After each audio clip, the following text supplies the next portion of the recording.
Baik, Bismillahirrahmanirrahim. Assalamualaikum warahmatullahi wabarakatuh. Alhamdulillahirabbil alamin. Alhamdulillahi hamdan katsiran kama amar.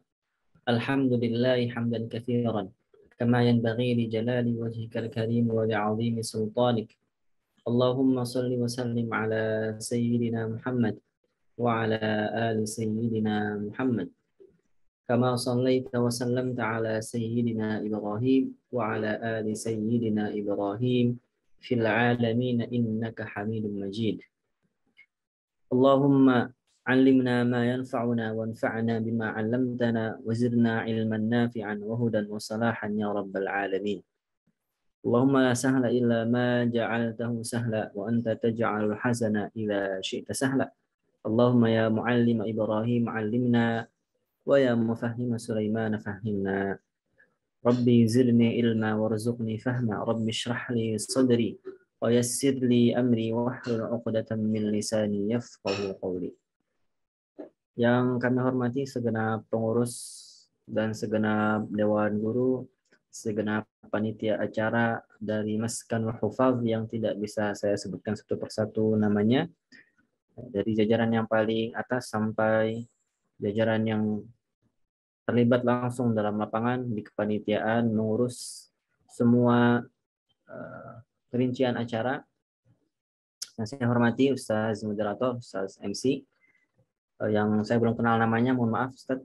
Semoga Allah Subhanahu wa taala senantiasa memberi rahmat, memberi cahaya taufik dan inayah kepada teman-teman pengurus, dewan guru, dewan yayasan, semuanya yang terlibat dalam membangun peradaban Quran lewat Maskanul Hufaz. Yang saya cintai, yang saya sayangi karena Allah Subhanahu wa taala, seluruh santriwan dan santriwati Maskanul Hufaz, yang lagi-lagi saya tidak hafal satu persatu. Ini adalah pertama kali saya datang dalam acara Maskanul Hufaz.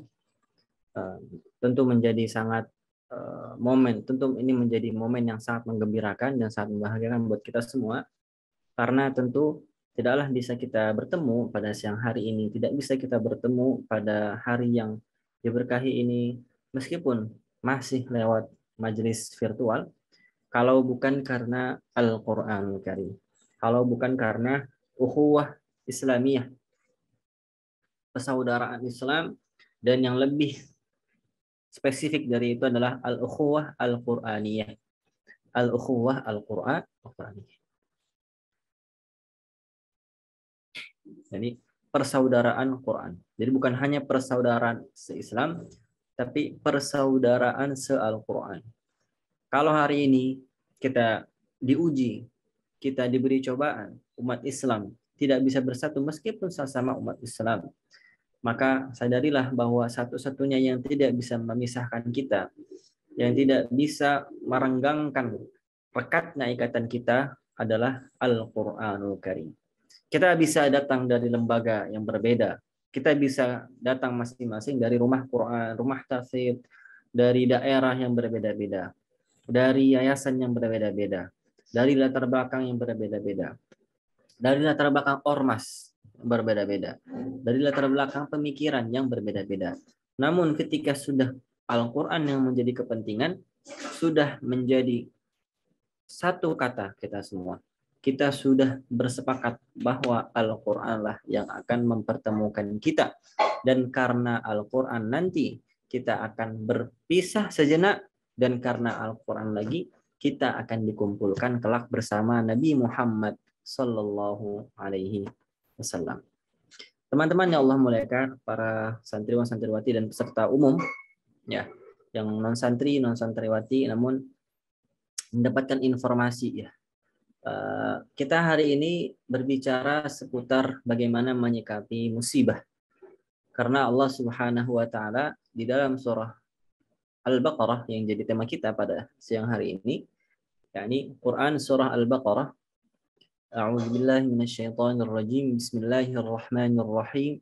وَلَنَبْلُوَنَّكُمْ بِشَيْءٍ مِنَ الْخَوْفِ وَالْجُوعِ وَنَقْصٍ مِنَ الْأَمْوَالِ وَالْأَنْفُسِ وَالثَّمَرَاتِ وَبَشِّرِ الصَّابِرِينَ الَّذِينَ إِذَا أَصَابَتْهُمْ مُصِيبَةٌ qalu inna lillahi wa inna ilaihi raji'un ulaika alaihim salawatum min rabbihim wa rahmah wa ulaika humul muhtadun.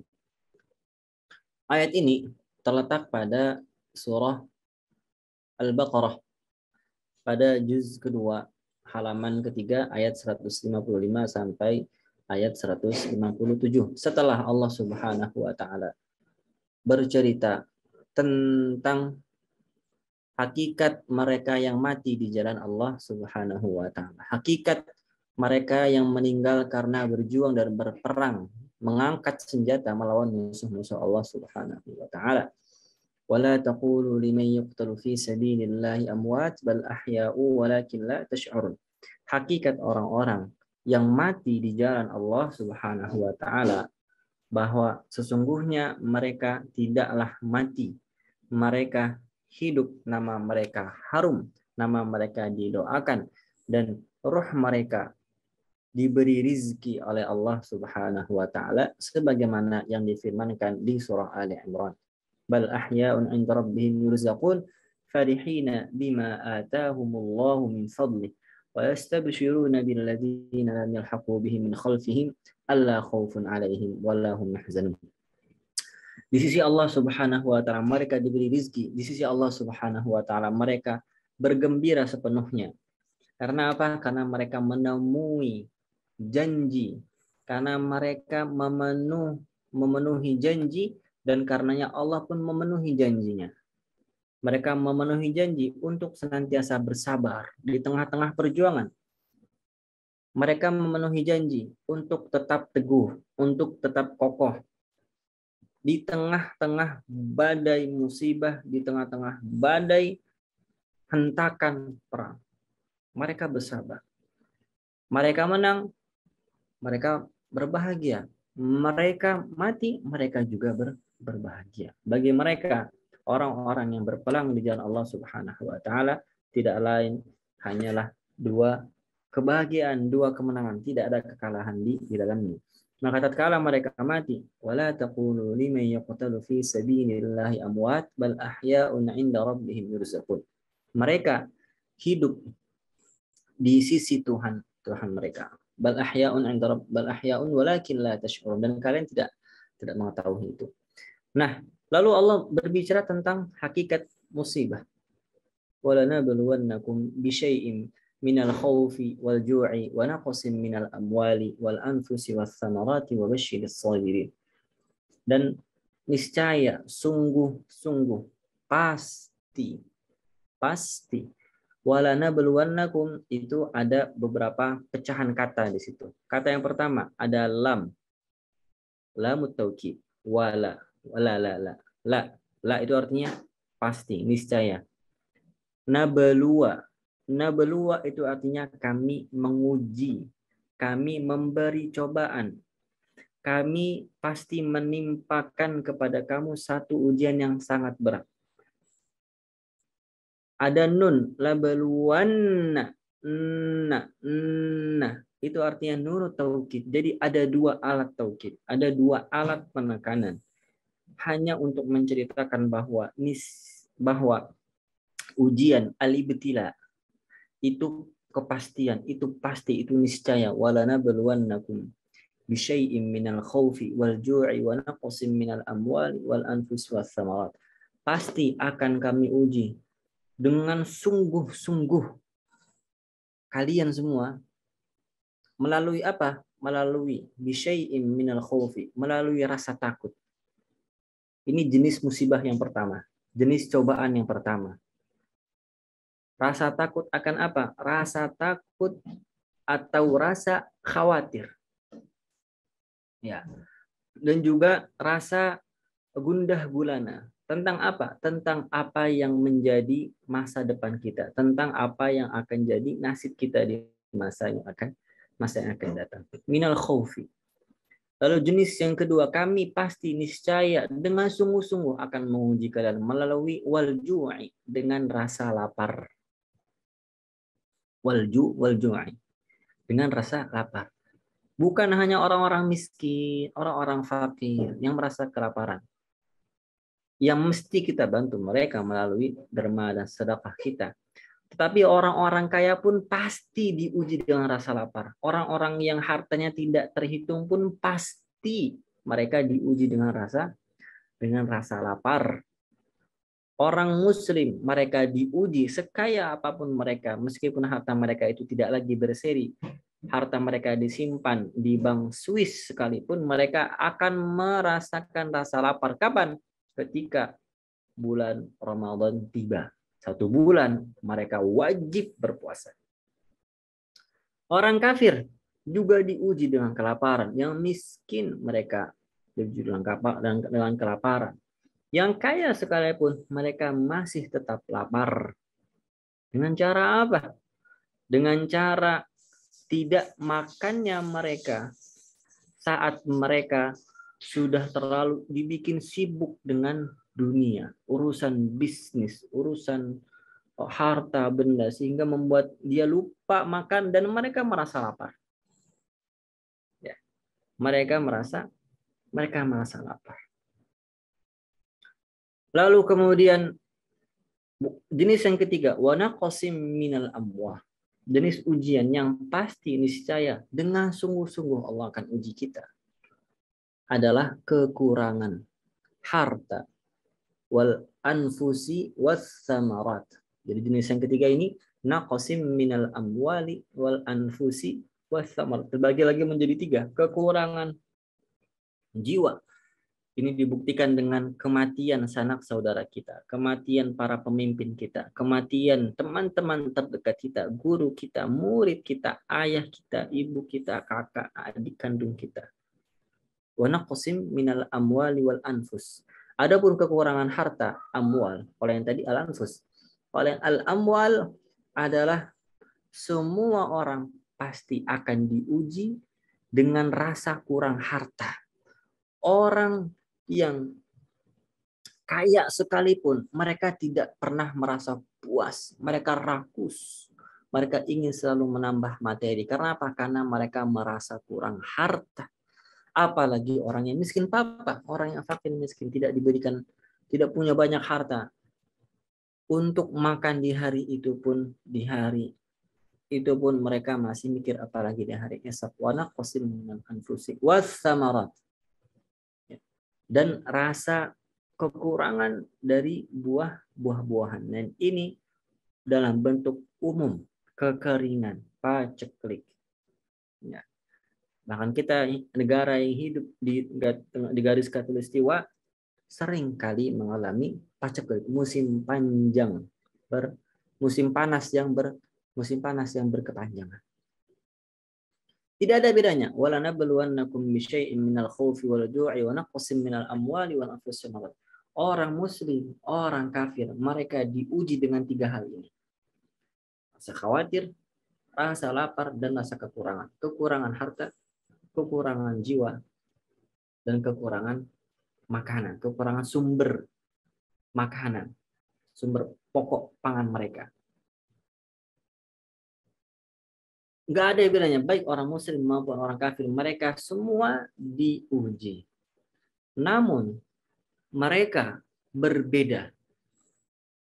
Berbeda saat apa? Saat menyikapi musibah ini. Saat menyikapi ujian dan cobaan ini. Orang-orang golongan pertama adalah orang-orang yang berbahagia dengan ibtila. Orang-orang yang senang dengan cobaan.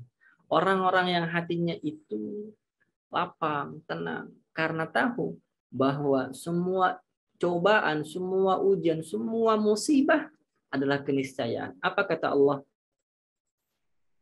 Wa basyiris sabirin. Dan orang-orang yang beriman lalu sabar mereka menahan semua ujian yang ditimpakan kepadanya, maka mereka akan diberikan kabar gembira. Wa basyiris sabirin. Berilah mereka kabar gembira. Ya. Alladzina idza asabatuhum musibah qalu inna lillahi wa inna ilaihi raji'un. Siapakah orang-orang yang sabar itu? Orang-orang yang sabar adalah orang yang aktif bergerak. Orang-orang yang senantiasa mencari tahu akar permasalahan lalu menyelesaikannya. Mereka menahan rasa sakit tidak dengan pasif, melainkan dengan aktif. Tahu dari mana? Karena ayatnya berbunyi alladzina idza asabatuhum musibah qalu inna lillahi wa inna ilaihi raji'un. Saat mereka ditimpa oleh musibah, mereka berkata, mereka aktif bersaksi, inna lillahi, sungguhnya kami ini datangnya dari Allah. Semua musibah, semua ibtila itu datangnya dari Allah Subhanahu wa taala. Maka karena itu kami akan tetap bergerak, kami akan tetap beraktivitas, kami akan tetap berkarya, kami tetap akan beramal, berproduktivitas. Karena sesungguhnya semua amal, semua produktivitas, semua karya kami akan menemui ujung jalannya. Kapan? Wa inna ilaihi raji'un. Saat kami semua kembali kepada Allah Subhanahu wa taala. Ulaika alaihim salawatun min rabbihim wa rahmah wa ulaika humul muhtadun. Mereka lah orang-orang yang diberikan salawat doa. Ulaika alaihim salawatun min rabbihim wa rahmah. Mereka diberikan rahmat oleh Allah, kasih sayang. Ganjarannya adalah kabar gembira, salawat, doa, rahmat limpahan, kasih sayang, dan hidayah. Wa ulaika humul muhtadun. Ada 4. Ya. Jadi cobaannya berbentuk 3 hal, rasa khawatir, rasa lapar, dan rasa kekurangan. Sedangkan ganjarannya buat orang-orang yang sabar, yang tetap aktif mencari solusi, dia tidak berpangku tangan, tidak melamun, tidak rebahan terlalu lama, akan diberikan 4 ganjaran. Mereka akan didoakan oleh Allah dan para malaikat. Mereka akan disayangi oleh Allah Subhanahu wa taala dan para malaikat penduduk langit, dan mereka akan diberikan hidayah. Dan itu semua adalah kabar gembira. Nah, mari sejenak kita perhatikan satu hakikat lagi di mana Allah Subhanahu wa taala berfirman di surah Al-Balad ayat 4. Laqad khalaqnal insana fi kabad.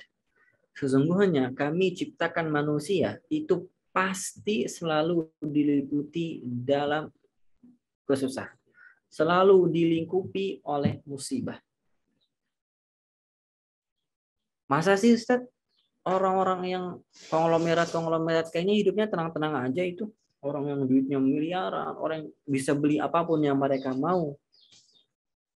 Ketahuilah teman-teman semuanya, rekan-rekan para pendengar ini. Bahagia yang berada, musibah jangan dikira hanya dalam bentuk kekurangan, hanya dalam bentuk keburukan, kekurangan, dan seterusnya.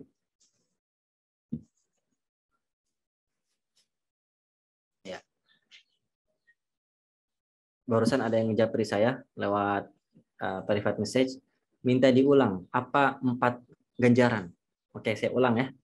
4 ganjaran buat orang yang bersabar dengan 3 jenis musibah, yaitu 3 jenis musibah hanya rasa khawatir, rasa lapar, dan rasa kekurangan. Baik kekurangan harta, kekurangan jiwa, kekurangan dalam bentuk cobaan, paceklik, ya, akan diberikan 4 ganjaran besar, yaitu tabsyir, kabar berita gembira yang selalu membuat dia tersenyum. Bahwa hakikat dia diuji, dicoba, dibuat susah di dunia untuk meluruhkan dosa-dosanya, untuk meringankan dosanya kelak di akhirat. Ini yang pertama. Lalu yang kedua, mereka akan senantiasa diberikan salawat. Apa itu salawat? Salawat Allah kepada makhluk, salawat malaikat kepada makhluk adalah doa. Bayangkan, yang mendoakan Allah dan malaikat buat orang-orang yang sabar. Lalu kemudian rahmat, limpahan kasih sayang, limpahan karunia cintanya Allah Subhanahu wa taala. Orang kalau sudah dikasih rahmat, teman-teman, hidupnya akan senantiasa enjoy, tenang, tidak akan cari jalan keluar kecuali ke Allah Subhanahu. Lalu yang keempat, wa ulaika humul muhtadun. Wa ulaika humul muhtadun. Mereka hidupnya setelah diselimuti rahmat, setelah dilindungi dari segala macam mara bahaya, segala ancaman-ancaman yang membahayakan dia, mereka akan diberikan hidayah, solusi atas segala problematika. Tanyakan kepada semua orang-orang tua yang sudah berumur, orang-orang yang sudah berumur, orang yang hidupnya 90 tahun, 100 tahun, apa rahasia mereka bisa hidup awet? Mereka bisa berumur panjang. Kebanyakan dari mereka ketika ditanya dan memang fungsi otak mereka masih bisa diajak bicara, belum terlalu pikun, belum terlalu demensia ya, belum terlalu masih ingatannya masih kuat, mereka akan menjawab, sesungguhnya kami menghabiskan masa muda kami itu tidak terlalu ngoyo, tidak terlalu capek dibikin sama dunia. Kami selalu memikirkan semuanya dengan tenang karena semuanya dari Allah dan semuanya juga kembali kepada Allah Subhanahu wa taala. Nah, tadi kita kembali sejenak ke ayat Al-Balad ya. Laqad khalaqnal insana fi kabad ayahsabu an la yaqdira alaihi ahad, bahwa manusia itu diciptakan dengan sungguh-sungguh oleh Allah Subhanahu wa taala untuk senantiasa dalam kepayahan, dalam kesulitan, dalam musibah. Orang-orang yang kaya apa benar dapat musibah? Mereka dapat musibah juga. Ingat, Allah bilang di surah Al-Anbiya juz 30. Kullu nafsin dha'iqatul maut wa nabluukum bisyarri wal khairi fitnah wa ilaina turja'un. Setiap yang bernyawa, setiap yang punya jiwa pasti akan merasakan kematian. Wa nabluukum bisyarri wal khairi fitnah, dan kami akan uji kalian dengan dua hal besar, yaitu dengan keburukan dan juga dengan kebaikan. Bisyarri keburukan, wabil khairi dan dengan kebaikan. Itu semua sebagai fitnah. Bayangkan, al khair itu fitnah. Kebaikan itu harta benda yang itu juga fitnah, musibah buatnya. Kapan? Ketika dia tidak menginfakkan hartanya di jalan Allah, ketika dia tidak menggunakannya, menghabiskannya untuk kepentingan maslahat umum. Mereka pelit, mereka berpesta pora di atas kesengsaraan orang-orang fakir miskin. Nah, saya ingin mencoba mengulik apa sebenarnya arti musibah, ya, dan apa korelasinya dengan sikap umat Islam saat ditimpa dengan musibah. Lalu kemudian juga nanti akan diikuti dengan apa rahasia di balik kalimat istirja. Kalimat istirja itu bunyinya inna lillahi wa inna ilaihi raji'un. Apa rahasia di balik kalimat itu? Yang pertama, tentang hakikat musibah secara bahasa. Musibah itu diambil dari kata asaba yusibu fahuwa musibun. Dia isim fa'il, musibun. Isim fa'il. Nah, lalu kenapa ada tak di situ? Padahal kalau dari segi tasrifnya tidak ada tak. Asaba yusibu musibun. Kenapa ada tak? Menurut sebagian ahli bahasa, bahwa di situ ada tak sebagai tanda bahwa yang menimpa kita itu adalah sesuatu yang membuat kita sedih, yang membuat kita murung, yang membuat kita marah. Itu musibah. Kalau musibun, nggak pakai tak, bukan musibatun, tapi musibun, itu artinya adalah sesuatu yang menimpa kita, sesuatu yang dialami oleh kita, namun hal itu membuat kita senang, membuat kita damai, tentram. Asaba yusibu artinya secara secara harfiah, literally speaking, literally maknawi adalah benar. asaba yusibu, atau menimpa. Maka orang yang menjawab pertanyaan dengan benar dalam bahasa Arab disebut dengan apa? Musibun. Anta musib, you are right. Your answer is right. Ijabatuka musibun. Jawabuka musibun. Itu artinya apa? Jawaban kamu benar. Nah, kalau ditambah ta, maka dia berubah makna menjadi sesuatu yang menimpa kita, lalu membuat kita bukan senang, tenang, dan tentram atau damai, melainkan sedih. Makanya ada pelesetan dari ahli bahasa itu. Dari ahli bahasa nih, ini bukan dari saya, ini pelesetan aja ya teman-teman ya. Mohon izin. Jadi, kalau buat laki-laki, kan biasanya nggak ada tak marbutoh. Betul nggak? Min alamati az-zukur adamu ta'nis. Ya. Sebagian tanda bahwa min alamati zukur, bahwa tanda bahwa satu isim kata benda itu tidak diasosiasikan kepada perempuan, itu tidak ketiadaannya tak, karena tidak ada tak. Maka buat laki-laki itu musibun. Sedangkan buat perempuan min alamati ta'nif adanya ta'u ta'nif, bahwa tanda dari bahwa satu isim itu perempuan itu adanya tak marbutoh atau tak ta'nif. Maka buat laki-laki itu musibun, buat perempuan itu musibah. Ya. Nah, ini intermezzo saja ya. Jadi ini al-ghaz ya, teka-teki di bahasa Arab, candaan. Kalau anak-anak Libya atau anak bahasa itu begitu.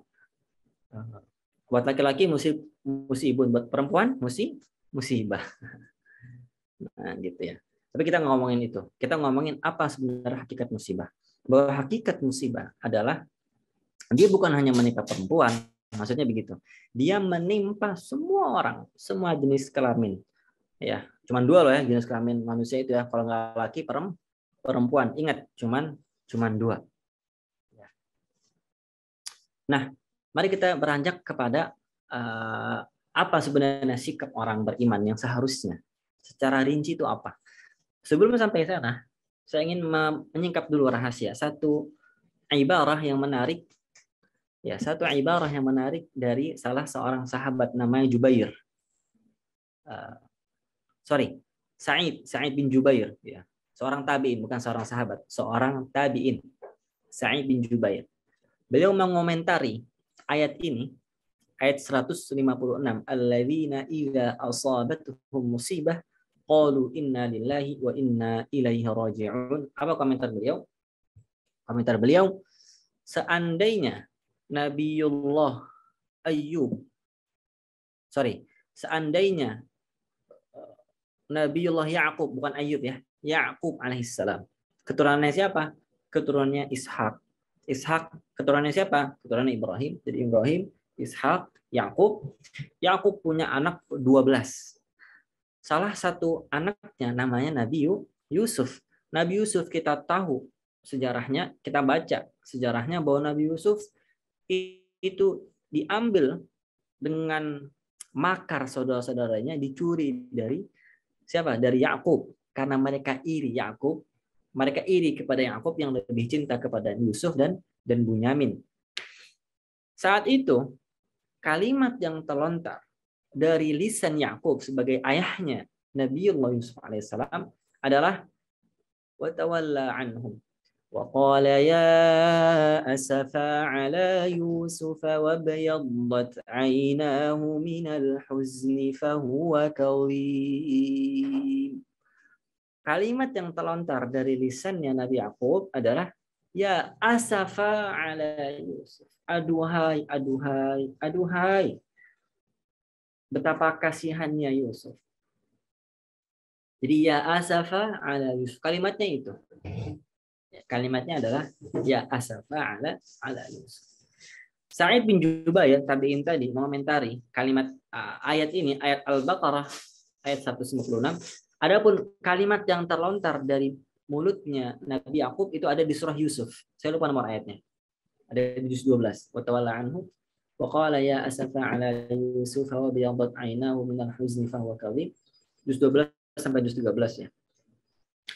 Saya Ibn Jubair mengomentari kalimat istirja di ayat 156 dari surah Al-Baqarah, qalu inna lillahi wa inna ilaihi raji'un, kata beliau, seandainya Nabi Yakub sudah mengetahui kalimat ini saat itu, maka pasti dia akan mengucapkan kalimat ini daripada mengucapkan kalimat ya asafa ala Yusuf. Dia pasti akan memilih kalimat inna lillahi wa inna ilaihi raji'un. Bukan kalimat ya asafa ala Yusuf. Bisa dibantu teman-teman yang sudah hafal Quran di sini. Itu ada di ayat berapa itu? Ya asafa ala Yusuf. Teman-teman yang sudah hafal Quran, mungkin para asatidz, para guru-guru. Ya asafa ala Yusuf. Ini menunjukkan kalimat istirja, teman-teman. Ini punya efek dan punya fadilah, punya kemuliaan yang berbeda. Di antara ungkapan-ungkapan kekecewaan, ungkapan-ungkapan kesedihan yang lain. Ya.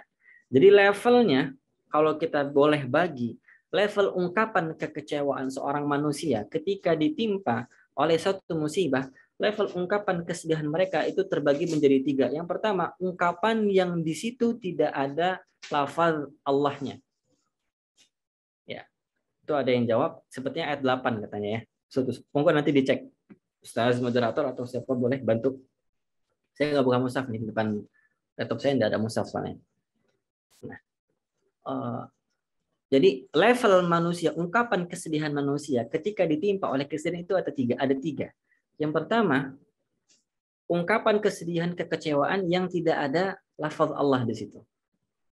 Yang tidak ada lafaz Allah.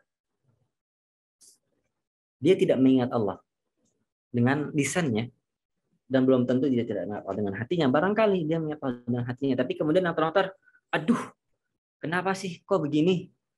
Gitu kan? Dan itu sering kali terjadi di tengah-tengah kita. Bahkan saya sendiri, kalau lagi penat, lagi tiba-tiba ya Allah, gitu kan? Bukan yang terucap bukan ya Allah, tapi aduh, lafaz apa? Ungkapan-ungkapan yang enggak ada lafaz Allah di situ. Itu tingkatan yang paling bawah. Tingkatan kedua adalah tingkatan di mana di situ ada lafaz Allah. Ya, lafaz Allah. Nah, ungkapannya berbeda-beda. Ada yang biasanya ya Allah, ya Rabb, ya salam, gitu kan? Ya Allah, ya Rabb, ya salam. Atau kalimat istirja, inna lillahi wa inna ilaihi raji'un. Sebagaimana yang diriwayatkan oleh Al-Imam Muslim dalam kitab sahihnya dari Ummu Salamah radhiyallahu anha, bahwa dia mendengar Rasulullah SAW bersabda, "Ma min muslimin tusibuhu musibatun fayaqulu ma amarahu Allah, inna lillahi wa inna ilaihi raji'un, Allahumma ajirni fi musibati wa akhluf li khairan minha illa akhlafallahu lahu khairan minha." Ya. Tidaklah seorang muslim ditimpa oleh satu musibah yang membuat dia sedih apapun, bukan hanya wafatnya seseorang, bukan hanya meninggalnya kerabat terdekat, apapun, semua hal yang membuat dia sedih, kemudian dia mengucapkan apa yang memang diperintahkan oleh Allah di Al-Quran, yaitu apa? Inna lillahi wa inna ilaihi raji'un, sesungguhnya kami milik Allah dan sesungguhnya hanya kepadanya kami kembali. Kemudian dia berdoa dengan lafaz Allahumma ajirni fi musibati wa akhluf li khairan minha. Dia berdoa, ya Allah, berilah pahala kepadaku di tengah-tengah musibah yang terjadi padaku, wa akhluf li khairan minha, dan berilah aku pengganti yang lebih baik daripada keburukan atau musibah yang sedang menimpaku. Maka kata Rasulullah SAW, illa akhlafallahu lahu khairan minha, kecuali akan Allah berikan kepada dirinya yang mengucapkan doa ini, kalimat istirja dan Allahumma ajirni fi musibati wa akhluf li khairan minha, akan Allah berikan kepada dia ganti yang lebih baik daripada apa yang dia alami. Kalau yang dia alami berupa kehilangan, Allah akan ganti dia dengan menemukan sesuatu yang lebih baik. Kalau yang dia alami adalah kerugian, maka Allah akan ganti dia dengan keuntungan yang lebih banyak. Kalau yang dia alami oleh dia adalah kesedihan, Allah akan ganti dia dengan rasa bahagia yang tidak batas. Qalat, sama perawi hadis ini, Abu Salamah, saat suamiku meninggal, yaitu Abu Salamah, qultu ayyul muslimina khairum min Abi Salamah. Aku mencari-cari mana lelaki yang lebih utama, lebih mulia akhlaknya daripada Abu Salamah. Awwalu baitin hajara ila Rasulillah sallallahu alaihi wasallam. Enggak ada yang lebih utama daripada suamiku, karena Abu Salamah termasuk orang yang awal mula menyambut Rasulullah sallallahu alaihi wasallam ketika hijrah ke Madinah. Saat itu aku di tengah-tengah kebingungan. Karena aku sendiri menjadi jarang janda, tidak ada yang menafkahiku, tidak ada yang melindungiku, tidak ada yang mengayomiku. Lalu aku berdoa dengan doa ini, Inna lillahi wa inna ilaihi raji'un. Allahumma ajirni fi musibati wa akhlif li khairan minha. Aku berdoa dengan doa ini, maka thumma inni qultuha fa akhlafallahu li Rasulullah sallallahu alaihi wasallam. Masya Allah. Ketika aku berdoa dengan doa ini, Allah menggantikan suamiku Abu Salamah yang sudah meninggal dengan suami baru. Dan suami baru ini tidak lain dan tidak bukan adalah Rasulullah Muhammad SAW. Masya Allah. Nah, ini baru level yang kedua. Kalimat kesedihan yang di situ adalah lafadzullah. Kalimat yang paling tinggi adalah ketika seseorang ditimpa musibah, ditimpa rasa sedih, yang dia ucapkan adalah Alhamdulillah. Ini kalimat yang paling tinggi, teman-teman. Kalimat yang paling utama. Kenapa? Karena bahkan in the middle of burdens, ya, di tengah-tengah tantangan, di tengah-tengah ombak kehidupan, dia masih sanggup mengucapkan segala puji hanya untuk Allah. Maka ini ada hadisnya juga dari Nabi Sallallahu Alaihi Wasallam, riwayat yang sahih dalam kitab Riyadhus Shalihin, disebutkan oleh Imam An-Nawawi, dinukil oleh Imam An-Nawawi, bahwa seorang muslim ketika diberi kabar gembira, yang dia ucapkan adalah Alhamdulillah alladzi bi ni'matihi tatimmus shalihat. Segala puji bagi Allah Subhanahu wa taala yang dengan kekuasaan dan iradahnya sempurna segala urusan yang baik, as-salihat. Saat dia ditimpa dengan keburukan, yang dia ucapkan adalah alhamdulillahi ala kulli hal. Alhamdulillahi ala kulli hal. Ala kulli hal. Segala puji bagi Allah Subhanahu wa taala. Ya. Segala puji bagi Allah Subhanahu wa taala di setiap kondisi, ala kulli hal, di setiap kondisi yang susah, yang sulit, yang payah, yang membuat kita sempit dada. Ya. Seharusnya kita bahagia, namun ternyata malah sedih. Kita tetap membaca alhamdulillah ala kulli hal. Alhamdulillah ala kulli. Ini tingkatan tertinggi, teman-teman.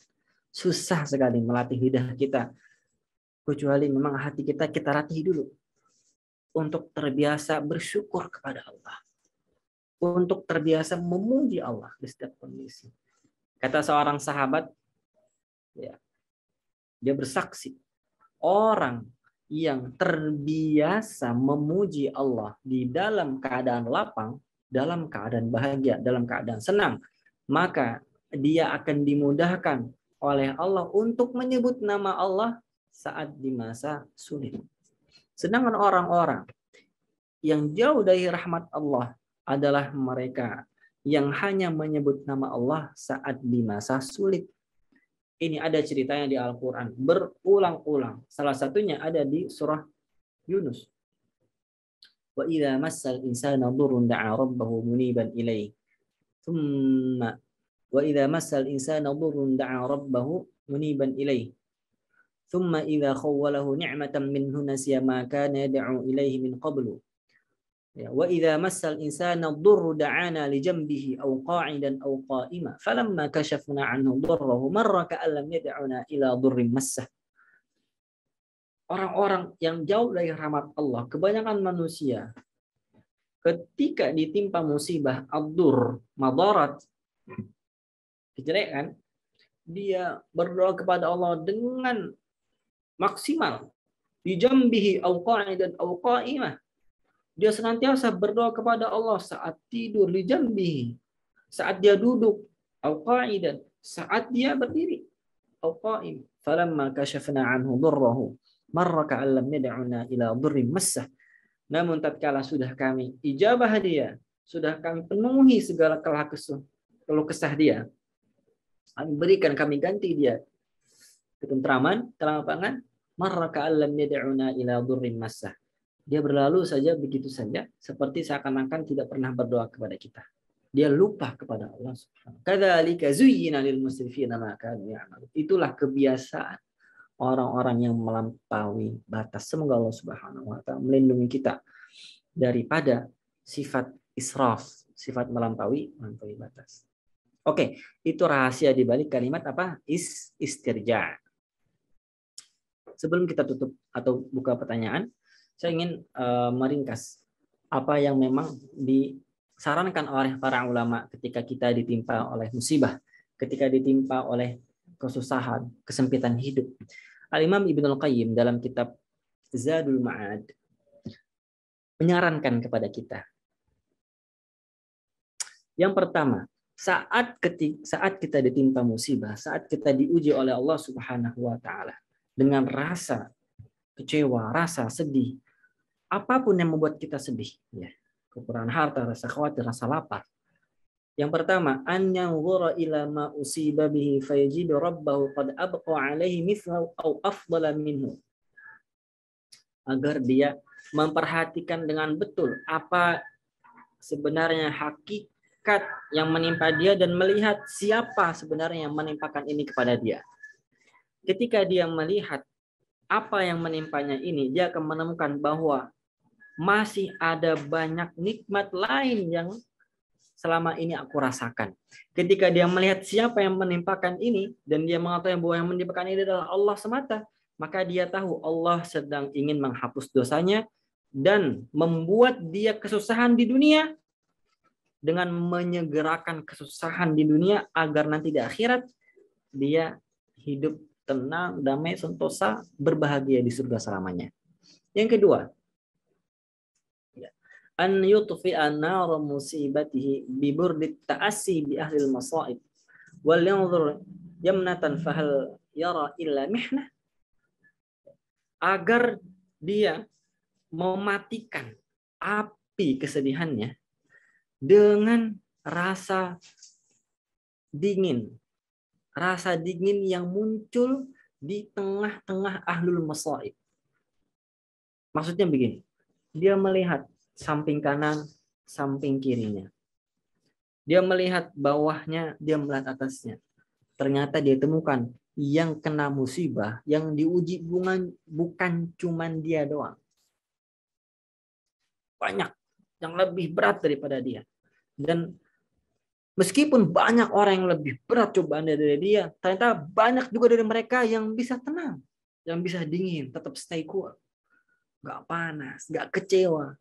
Bahkan menyalahkan takdir. Ini na'udzubillah. Yang ini kita diuji ya teman-teman. Apalagi teman-teman muda nih. Kita mesti lebih kuat lagi teman-teman. Iman kita kepada qada dan qadar. Jangan sekali-kali menyalahkan Allah. Ya, jangan sekali-kali menyalahkan takdir, qada dan qadar ketika kita diuji dengan rasa susah, rasa payah, rasa sulit. Yang ketiga,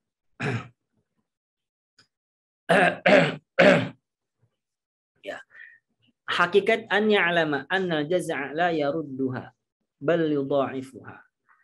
Bahwa dia harus mengetahui bahwa dia kecewa ketika ditimpa musibah. Rasa kecewa, rasa sedihnya, rasa marahnya itu tidak akan menyelesaikan solusi. Tidak akan memberikan solusi maksud saya. Tidak akan menyelesaikan masalah.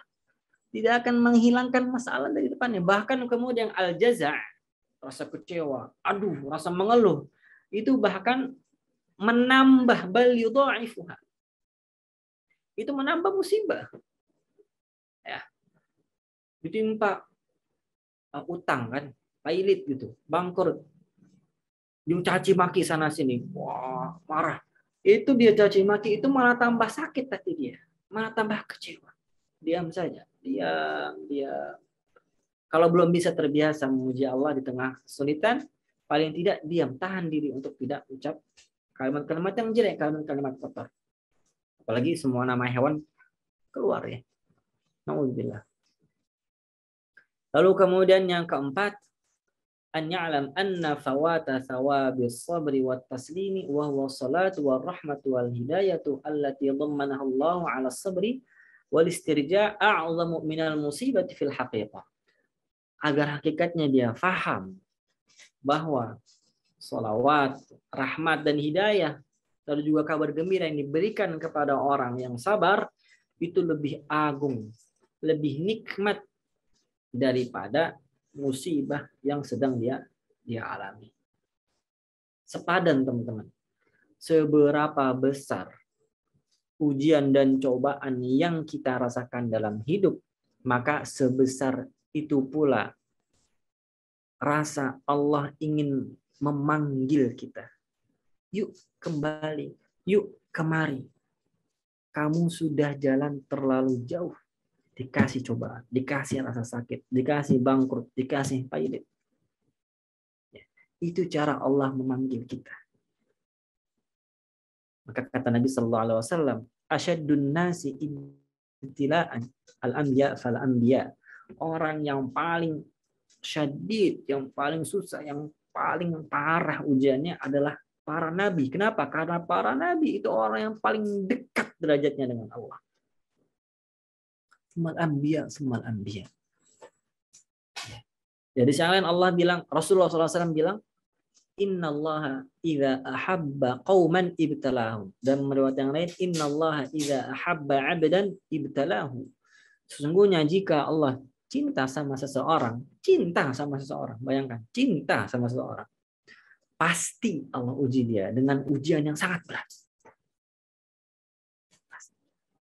Maka teman-teman yang merasa hari ini putus asa, jangan putus asa. Jangan pernah berpikir sekalipun sedetik pun untuk mengakhiri hidup. Jangan bunuh diri teman-teman. Jangan pernah berpikir, even walaupun cuma sedetik, sekilat, jangan pernah berpikir untuk bunuh diri. Ketahuilah, semakin banyak beban di pundak kita, semakin parah tangisan kita dengan kondisi kesulitan yang menghimpit, yang menimpa kita. Sebesar itu pula rasa cinta Allah. La tayasu min rauhillah innahu la yayasu min rauhillah illa al-qaumul kafirun. Jangan kalian berputus asa dari rahmat Allah Subhanahu wa taala. Orang-orang yang berputus asa dari rahmat Allah adalah orang-orang yang ingkar akan nikmat Allah Subhanahu wa taala. Terakhir, saya ingin closing hal ini, materi ini sebelum kita buka tanya jawab dengan satu riwayat lagi. Innallaha idza arada Allah bi'abdihi al-khaira ajjala lahu al-'uqubata fid dunya. Sesungguhnya jika Allah menginginkan sesuatu yang baik untuk hambanya, jika Allah menginginkan kebaikan yang banyak buat hambanya, Allah akan majukan iqabnya, majukan hukumannya ketika di dunia. Wa idza arada bi 'abdihi syarra amsaka 'anhu bi dhanbihi hatta yuwafiyahu bihi yaumal qiyamah. Sebaliknya ketika Allah menginginkan keburukan buat hambanya, Allah akan menahan rasa sengsaranya. Allah akan bikin dia bahagia dulu di dunia, lalu nanti di hari kiamat Allah akan buat dia sengsara dengan hebat-hebatnya. Maka teman-teman, ikhwani wa akhwati fillah rahimakumullah, para penghafal Quran, para pecinta Al-Quran yang berada, jangan pernah merasa putus asa. Di tengah-tengah musibah, itu adalah cara Allah memajukan iqab kita, meringankan azab kita di neraka.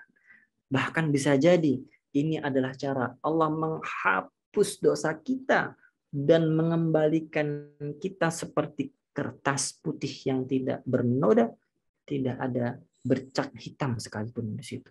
Bersih kembali seperti bayi yang baru terlahir. Hadanallahu wa lakum ajma'in billahi fi sabilil haq. Assalamualaikum warahmatullahi wabarakatuh. Saya kembalikan ke Ustaz Moderator.